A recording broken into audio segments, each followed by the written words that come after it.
Desde ese punto de vista también había que decir lo siguiente con respecto a Ernesto Che Guevara, que es que todo lo que fue aprendiendo lo aprendió con su relación permanente con la exclusión,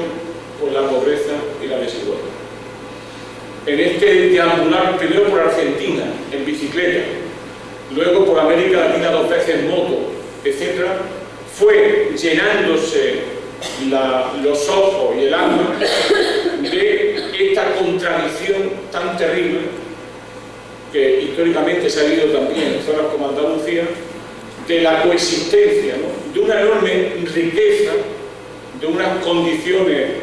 de riqueza enorme y de una inmensa e insoportable pobreza que afectaba a la mayoría de la población y que tenía a las poblaciones originarias, a los indígenas, como una fuerza fundamental, donde se puede decir que todo un sector enorme de la población latinoamericana, enormemente decisivo, sobre todo en los Andes, en toda la cordillera de los Andes, y que tiene que ver con las viejas culturas quechua, aymara, etcétera, etcétera, que vivieron y han vivido prácticamente, como hoy se demuestra en la experiencia que está haciendo Evo Morales, casi 500 años de sumisión, de, yo diría, de verdad, de genocidio por parte de los españoles por un lado y luego de las burguesías criollas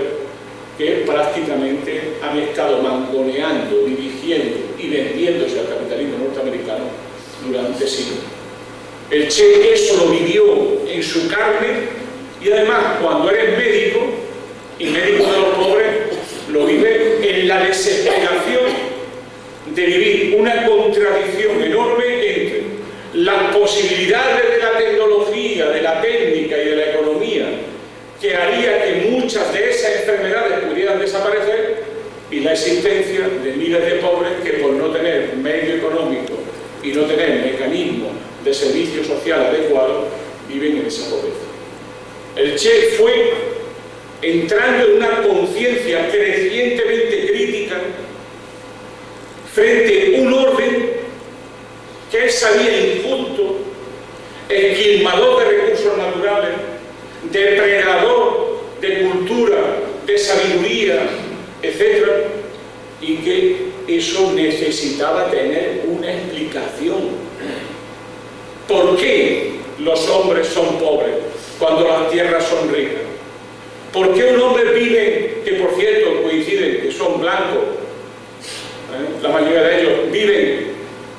extraordinariamente con un lujo asiático, y por qué las masas viven en América Latina en la pobreza, en la miseria? Y por otro lado, sufriendo una represión física, militar, violenta, durísima, que una y otra vez ha ido machacando la vanguardia, ha ido machacando todos aquellos sectores populares que pugnaban por mejorar las condiciones de vida y de la existencia de la inmensa mayoría de los hombres y mujeres latinoamericanos. Aquello de tan lejos de Dios y tan cerca de Estados Unidos es una realidad tan permanente y visible que muy poca gente sabe que Estados Unidos ha intervenido más de 100 veces militarmente en América Latina, que ha invadido países, que ha intervenido políticamente, militarmente en decenas de países y que sigue controlando la economía, la cultura, los medios de comunicación de esos países aún hoy. El Che eso lo vivió en primera persona. Y apareció, luego lo diré al final, un componente esencial de lo que podríamos llamar el primer signo de transitar de una concepción democrática, humanista, a una concepción comunista del mundo, que es el compromiso ético-político. Sin el compromiso ético-político, sin un compromiso justiciero frente a las desigualdades, frente a la insoportabilidad de la pobreza, frente a la insoportabilidad de una enfermedad evitable en condiciones sociales diferentes, fueron haciendo del Che un hombre que empezó a buscar como tarea de su vida el hacer bueno ese compromiso ético-político con los pobres de la tierra,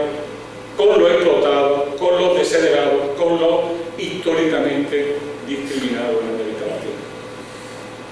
Para eso fue decisivo su experiencia en Guatemala. El Che lo escribió todo. Es decir, el Che tenía dos virtudes fundamentales que lo hacían muy diferente a otros dirigentes revolucionarios, sobre todo latinoamericanos. Uno era la pasión por el estudio, una pasión sistemática, dura, permanente por el estudio, por el análisis, por aprender. Y era capaz de leer con sabiduría poesía de todo tipo, llegó a cartearse, por ejemplo, con León Felipe, y a su vez meterse a fondo en lo que era la teoría marxista, a fondo, hasta el punto de que una de las primeras tareas que hizo el equipo dirigente cubano y que hizo el Che fue pedirle a los soviéticos que le mandaran un plantel de profesores para que pudieran explicarle a él y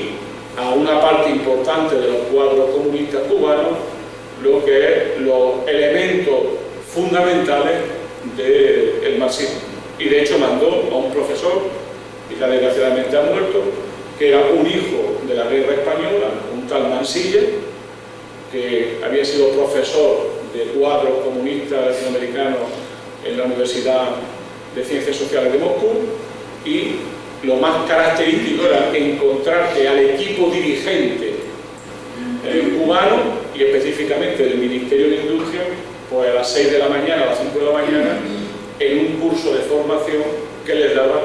este profesor prácticamente todos los días,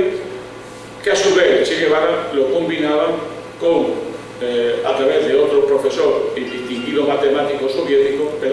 cubano, que le daba clases de programación lineal y de álgebra superior.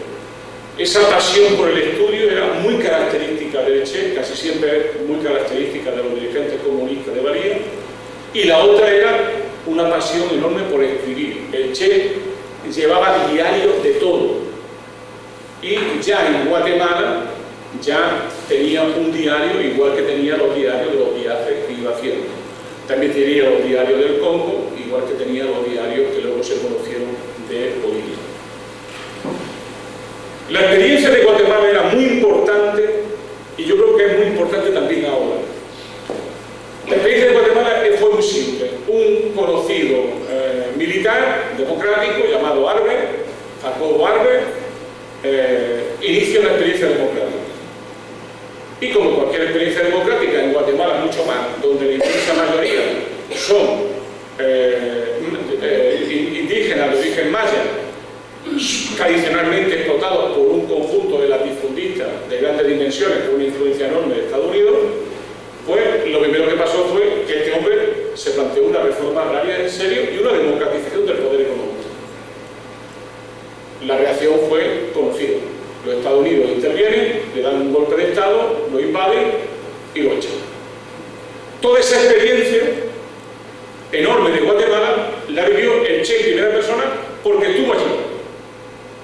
Y fue como médico para ayudar a esa experiencia democrática que era muy importante. El Che tiene que salir por piernas de Guatemala,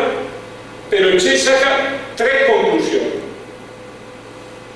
que yo creo que nunca se pueden olvidar y que el Che la sacó siempre